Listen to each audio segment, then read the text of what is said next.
Кытайдан чыккан вирустан каза болгондордун саны өсүүдө. Вирустун очогу болгон Ухань шаарына коомдук транспорттор токтотулду. Дүйнөнү дүрбөлөңгө салган Кытайдан чыккан вирустан каза болгондордун саны 9га жетти. Бул тууралуу BBC агенттиги Кытайдын жергиликтүү басмаларына таянып жазып чыкты.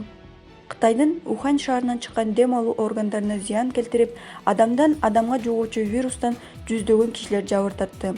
22-январь күнү Кытайдын аймактык мамлекеттик телевидениясы вирустан 17 киши каза болгонун айткан. Кийинчерээк вирустан каза болгондордун саны 9га жеткени расмий түрдө такталган. Вирус дүйнөгө кулаш жайып баратканын эске алып, Кытай өкмөтү вирустун очогу болгон Ухань шаарында инфекцияны андан ары өрчүтпөш үчүн коомдук транспортту убактылуу токтотуу чечимин кабыл алышты. Метро, автобус жана алыскы аралыкка адам ташуучу транспорттор 23-январдан баштап ишин токтотот. Шаардын тургундары үчүн аэропорт, темир жол станциялары жабылат. Кытай өкмөтү элден Ухань шаарына келбөөнү жана эгер шаарда болсо сыртка чыкпоону суранууда. Акыркы маалыматтар боюнча Кытайдагы вирус Орусияга да жеткени айтылууда. Орусиядагы Петербург шаарында 2 адам Кытайда катталган жаңы вирус жуккан болушу ыктымал деген шек менен ооруканага жаткырылды. Алардын бири Шанхайдан учуп келген.